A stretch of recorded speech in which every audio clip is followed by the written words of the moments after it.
Nadia Saad. I'm an intern at ARI. I'm working very broadly on Syria-focused research. My work so far, both in journalism and in research, has focused on human rights, regional polarity, and democratization in the MENA region.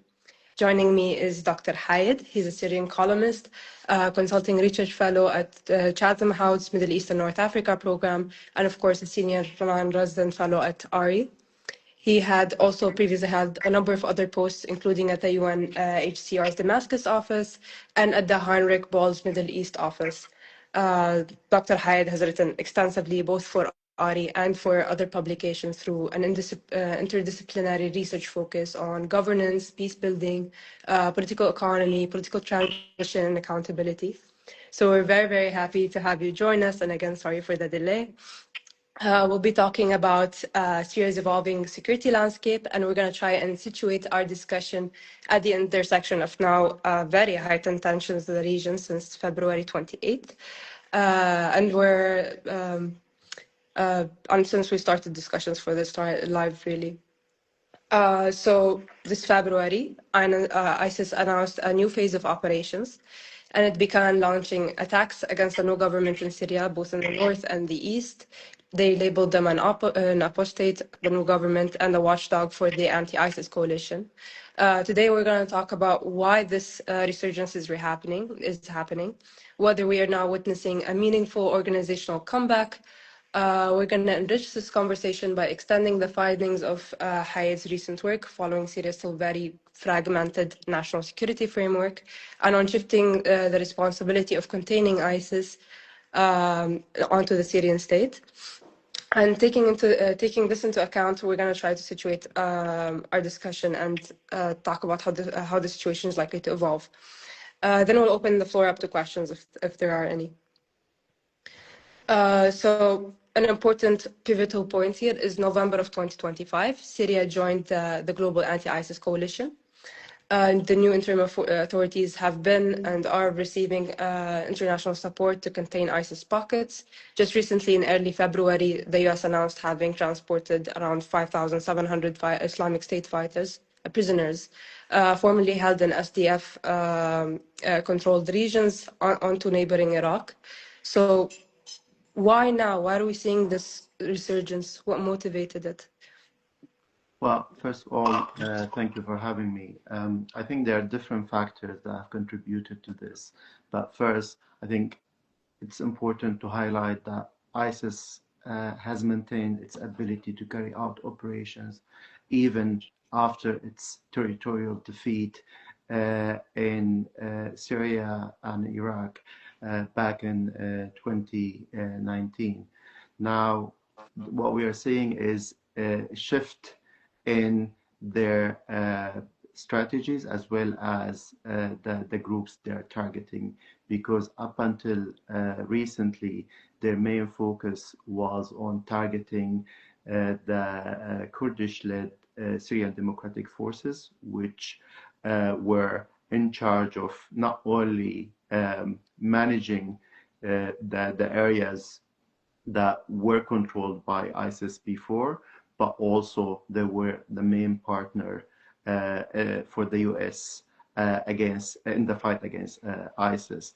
So after the fall of the regime in December, ISIS has seen potential opportunity due to the regime change, but also the insecurities that came with it.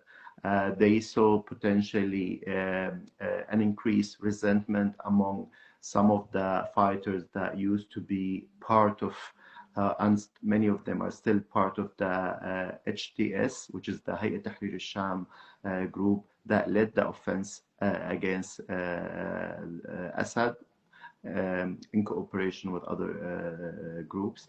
But because the group itself and its leader, Ahmed al-Shara, has changed his discourse and narrative, so they saw potentially some resentment inside the group. But in addition to that, as you said, the increased cooperation with the US, joining officially the fight against ISIS, and more recently the Syrian authorities have carried out operations, and now they are in almost in full control of the northeast. So the shift in control to the Syrian army has made them the main sort of enemy for ISIS in that area.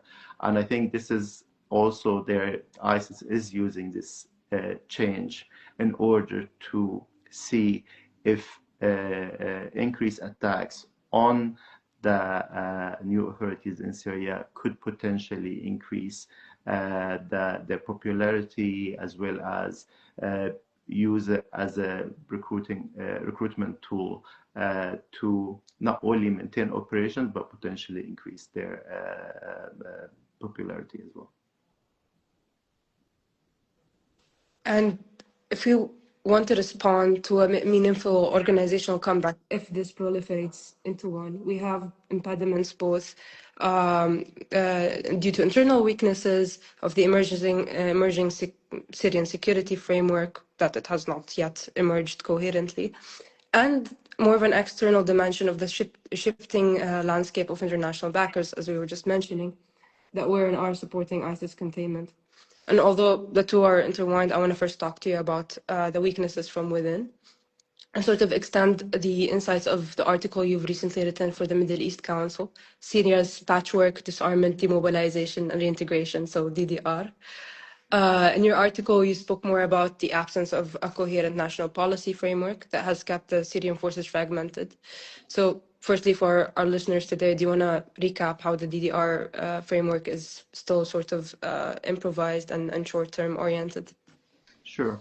So in general, post-conflicts, there's at least tendency or push for a comprehensive program in order to work on disarming either armed groups or civilians who used to pick up arms during the conflict or carry arms during the conflict, demobilizing the fighters who were part of the conflict, and reintegrating those who would continue to be part of the sort of security and military institutions. In Syria, we have seen since December of 2024 efforts at different levels in order to address some of those issues. So you would see that there has been efforts to disarm civilians as well as some of the armed groups. We have seen efforts to demobilize armed and security personnel, mostly targeting the personnel and individuals affiliated with the former regime. And we have seen various efforts in order to reintegrate the different armed groups that used to operate sort of semi or fully autonomously, and makes them join under the umbrella of the Ministry of Defense. However, despite the successes that these different efforts have been able to achieve over the past year, they have not been systematic. So while we have seen progress on some files, there has been massive sort of shortcomings on other files. For example, if you look at the disarmament efforts, you would see that they have been implemented on ad hoc basis. They targeted some areas, but they did not do the same in other areas. Demobilization efforts, they have mostly targeted former regime fighters, but they did not work on providing them with pathways in order to be reintegrated and go back to sort of easily to civilian lives. And then when you talk about reintegration of armed groups and unifying them under one umbrella, we have seen that most of those efforts have been nominal, and there has not been sort of huge successes when it comes to ensuring full command and ensuring the discipline and accountability of those efforts. And this is what we have seen in the coastal areas in March of last year, where there were violations committed by armed individuals affiliated with the new authorities. We saw the same in Sueda in July of last year as well. So because of those issues, you see that those efforts have been made some achievements, but if you continue with this ad hoc approach, you will most likely move from seeing small progress that has a positive impact to long-term instability because of lack of systematic efforts to address those issues. Now, going back to the issue of ISIS and whether what we're seeing is a comeback or not, I think that the answer to that will really depend on several factors. One of them is related to how the group will try to take advantage of that. Will it move quickly to recruit at scale and basically aim for some sort of insurgency, or will we see more of strategic low-level attacks for the aim of just increasing popularity and preparing the ground for a comeback at a later stage? So this will be one of the issues. The other one will be related to how the Syrian authorities will deal with this file and whether they will only deal with the ISIS file as a security matter, or will they will work on the different sort of root causes that allowed the group to flourish in the first place, because the radical ideology is only part of why the group was able to emerge. But there are many other factors related to marginalization, whether this is social or political. You talk about basically insecurity, you talk about economic sort of factors, you talk about issues related to revenge. And all of those issues will then determine basically the group and what the group is doing and how the Syrian authorities are dealing with the sort of driver of recruitment. Will allow us to understand whether it's a one-off or will continue as a sort of low-level attacks, or they will manage to come back and control areas, which is unlikely for now, but you cannot rule it out for sure. I think you did touch on an issue that's very interesting, very briefly in both times, and that is sort of the inability to mesh all the different factions under the new Department of Defense. So during the war, there was a fluidity. We had over 1,500 different factions, and there was always like a fluidity between how the individual fighters moved between different factions, and that with enduring perception, especially coming from the beginning of the war, that ISIS and HTS tend to be closer, or Nusra at the time, closer in ideology.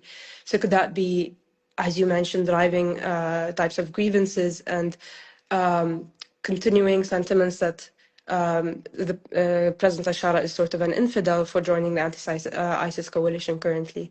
Can we link them? Recently, the UN report, there was a recent UN report detailing 5 different faults against the new president and linking them to ISIS, either ISIS or ISIS-affiliated groups. So in response to this and this wider problem of enduring grievances that we have, is this going to provoke more or maybe even necessitate more ad hoc responses? Or do you think there is room for a more comprehensive framework to deal with this issue? Well, just going back to the attempts to assassinate al-Shara, I think the group has been focusing on that because for them, the only person who is sort of able to lead the transition in Syria and who is currently doing that is al-Shara.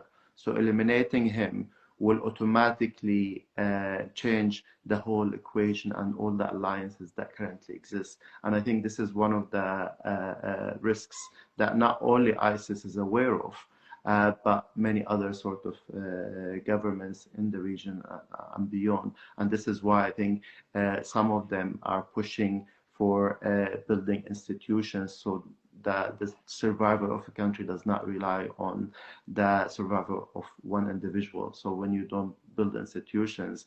Then if you eliminate one individual like Bashar al-Assad before or al-Sharia now, because it's sort of one man sort of show, then it would be easier for the whole system to collapse. Now, will those different changes push for, or different challenges and efforts push for a comprehensive effort or not?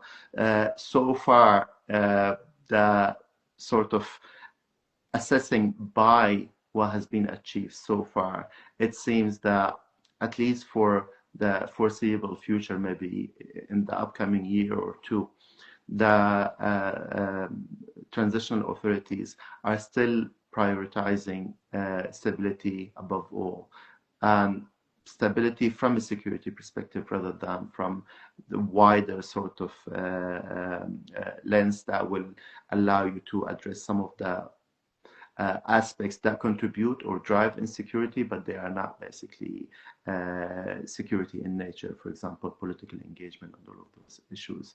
So if you look at the sort of approach so far, it seems that it will remain ad hoc and will focus on extinguishing fires to ensure that the situation does not get worse, which means that the most likely scenario is that there will be no comprehensive approach, and that is sort of caused by different, or that approach is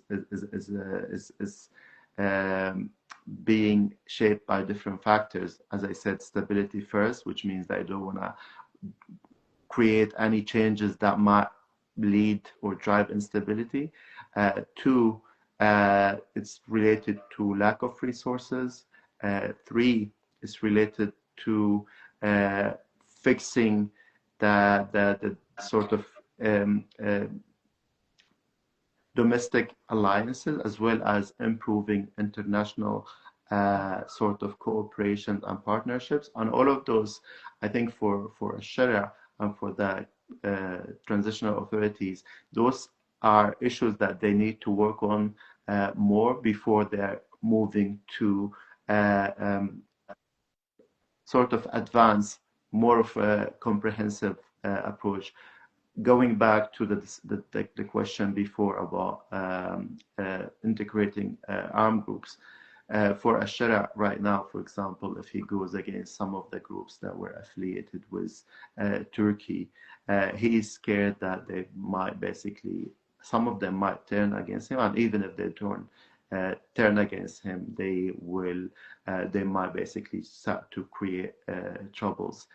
He's maybe concerned that Turkey would not allow for the full reintegration of those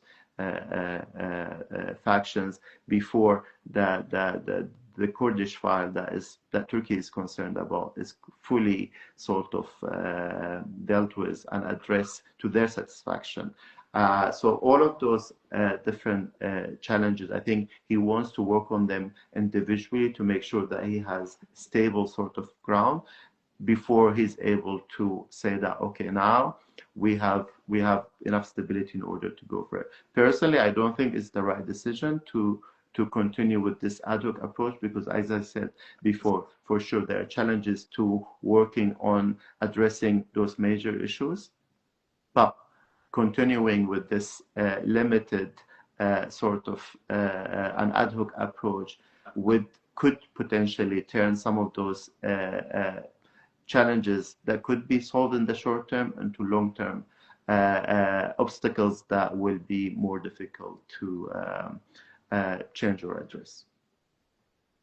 I think it's really interesting what you brought up about Turkey and the Turkish will to integrate or not integrate different pieces, because then that is the intertwined external dimension, and it tends to be multi-layered with multiple actors, and not just Turkey doing that.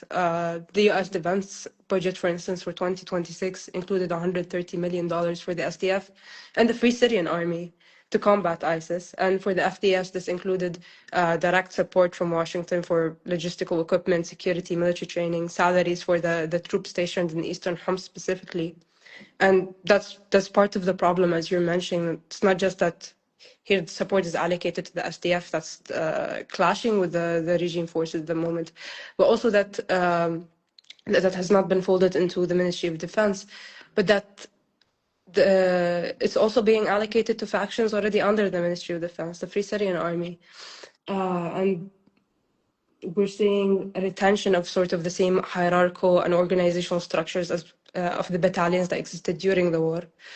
And it's impeding their ability to mesh into one. I wanted to hear your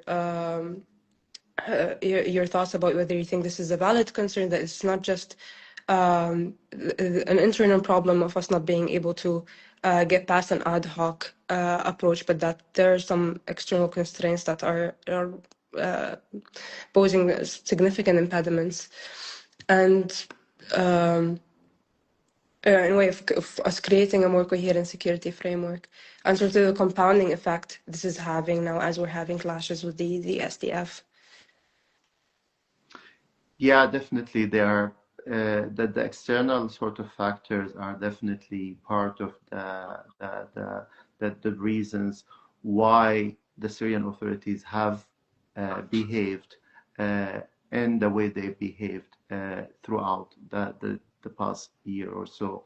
Because, for example, for Turkey, it has been clear that their main sort of policy towards Syria is driven by the concerns they have about the Kurdish armed groups, and whether that concern is valid or not, it's sort of irrelevant here, mainly because it's not relevant to their personal and domestic sort of calculations, and how those calculations are shaping the interventions and their policies towards Syria. And they're using their influence at different levels in order to ensure that their concerns are addressed, as I said earlier, to their own satisfaction, which means that dealing with issues related to the SDF or the political sort of questions that come with that, because again, the discussions and the disagreements between the SDF and Damascus is not related only to military and security aspects, but they go to the core of the emerging identity of the new state. What sort of political system, what sort of governance system, the distribution of powers between the center and the periphery, and all of those, the constitution, political participation, political engagements. So those discussions are for Turkey are quite crucial for its own domestic and national security, and that's why they are trying to intervene at different levels in those discussions, and they are shaping at least the dialogue or creating challenges and concerns that the authorities will have to deal with. But this is not the only factor. The domestic ones are as important, because I think for afkARI, he has his own vision and his own views, and he has been implementing strategies that he thinks that have worked out in Idlib before, and have allowed him to get to where he is right now. So because of that, he thinks that he knows what he's doing, and he thinks that this gradual rather than comprehensive approach will be the right approach. Lacking resources, lacking sort of expertise, having different challenges to deal with at the same time, all of those contribute to the sort of domestic factors that are shaping his decision to go for this ad hoc approach rather than a comprehensive one. On that point, you recently wrote another article for Al-Majalla, and you described the responsibility for managing the Islamic State file and how it's being shifted almost entirely to Syrian institutions, in reference to, for instance, the Al-Hol camp that was previously under SDF control and has been opened up very haphazardly. And you described this very nicely as a test, whether this is an opening for a state-led resolution, or if this is the alternate, which we're going to see an unraveling of this patchy security framework. And I wanted to reflect on that today. This re-emergence of ISIS comes amidst, as we mentioned, heightened tensions with the SDF, and as the U.S. traditional ally in fighting ISIS. Additionally, this follows the U.S. announcement in early February that it will withdraw nearly 1,000 troops from its military that remain in Syria, and this was happening as tensions were still beginning to build up with Iran, and it was while they withdrew them from the south as part of a phased comprehensive plan to withdraw completely.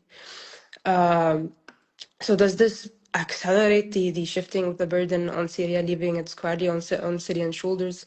Or is there now room for, how you mentioned, Turkey to step in and take a bigger role?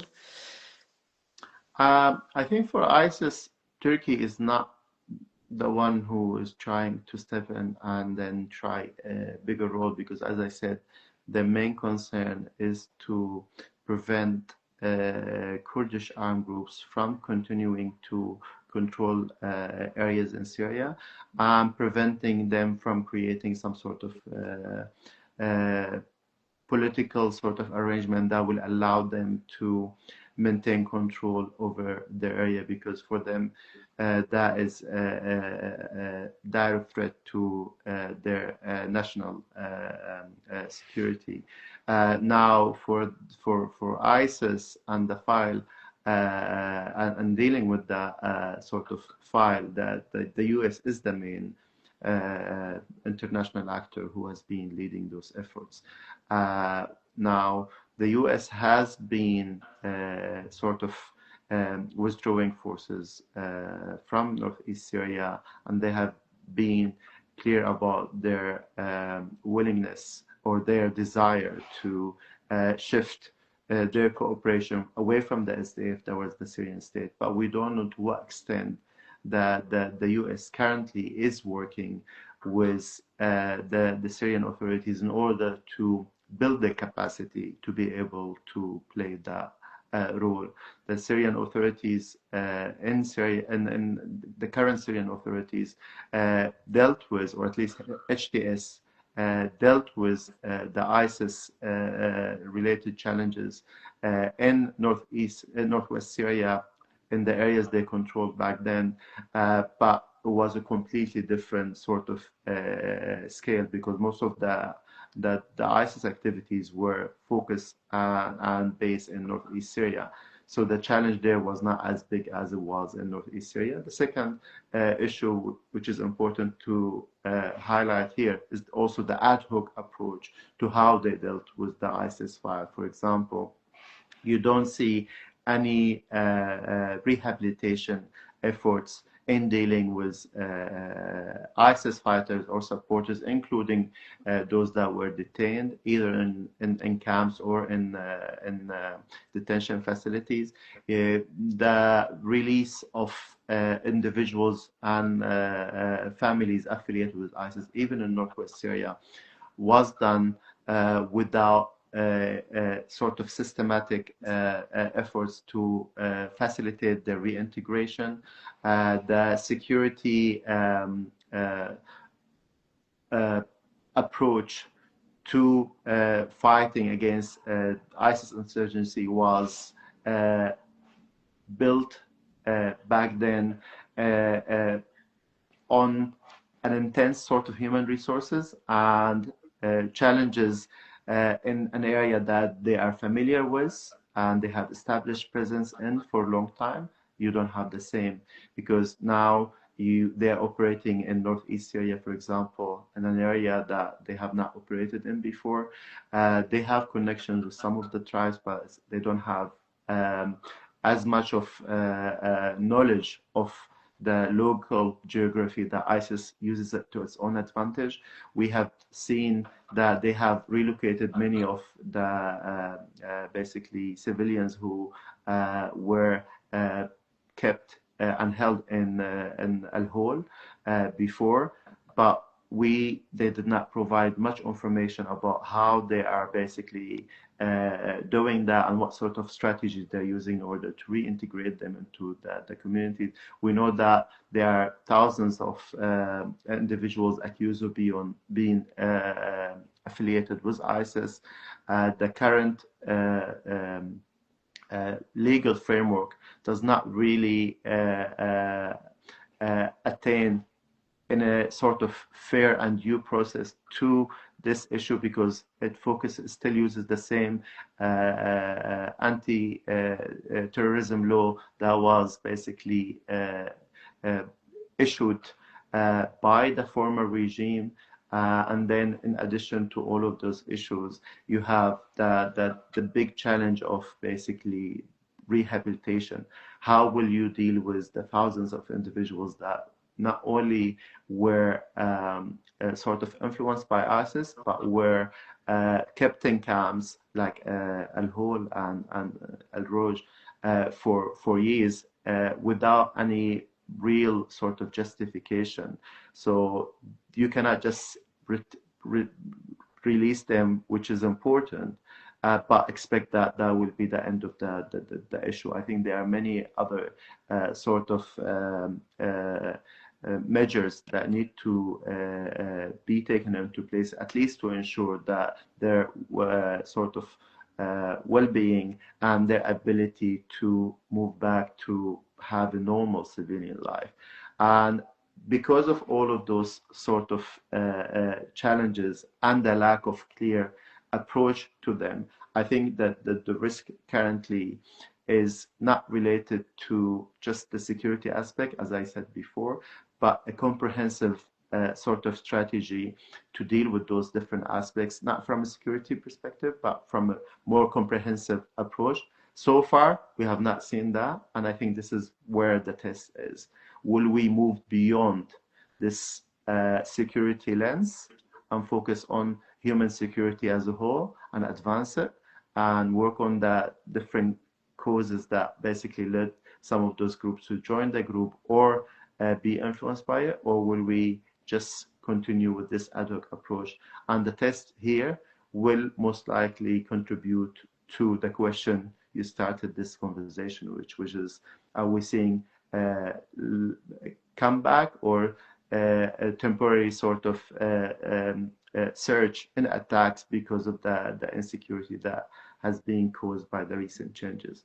I think the answer to that is still not clear, but the answers to the questions before will help us have a clear idea about what to expect next. I think exclusion here was also part of the ad hoc approach, because we also mentioned they've been a number of fighters have been transferred into Iraq. So this is a pattern of when something is being particularly difficult to integrate into the state, of just excluding it temporarily. Well, we're talking here about prisoners. We're talking about ISIS fighters who were detained in Syria and were moved to Iraq. So this issue, I think, this is basically the U.S. moving the problem from one location to a different location.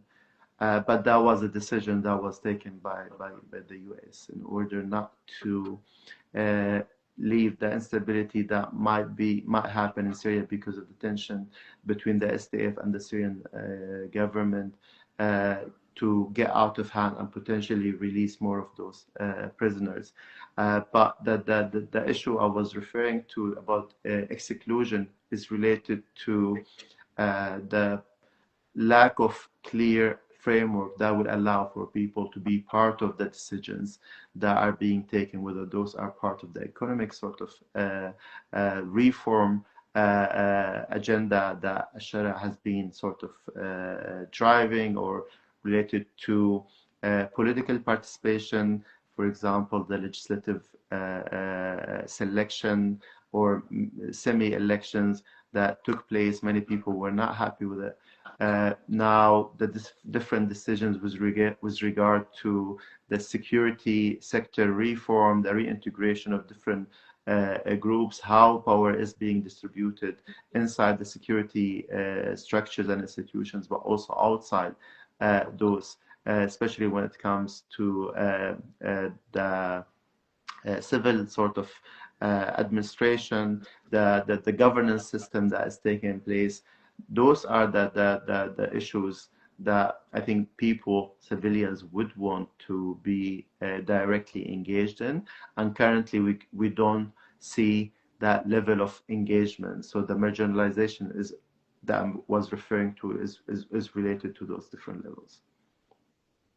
I think my final question for you today is to sort of try and situate this amidst ongoing tensions in the region. So the facts of the last week or so, whether they have merely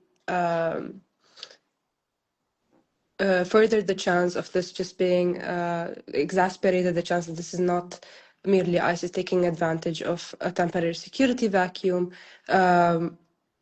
or whether this has had to become more and more detrimental, especially with regional partners, traditional partners currently being a bit preoccupied. And or perhaps are there some helpful elements? Like I mentioned Iraq repeatedly, and others we have increased securitization at the border because of current events. How do you think the current events play into our security vacuums in ISIS and just more generally? Well, I think it's still unclear because the nature of the current war is still evolving, and we don't have the sort of clear understanding of how long it will last, what sort of impact it will have, not only in terms of basically changing power dynamics and potentially even alliances, increasing insecurity in the region, but also the economic impact of the conflict itself. So because of lack of ability to really comprehend where things are heading, the answer will be sort of impartial because or will not be clear because we don't know where we're heading, and those different factors will play a major factor.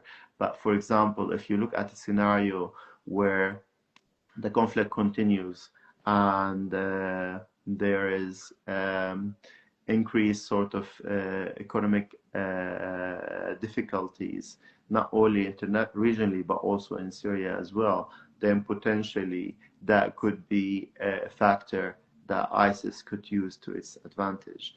If you look at a situation where, for example, the US and other international sort of players move away or get distracted from supporting this transition that I talked about and supporting the ability of the transitional authorities to sort of be better equipped to manage the ISIS fight and the challenges that come with it.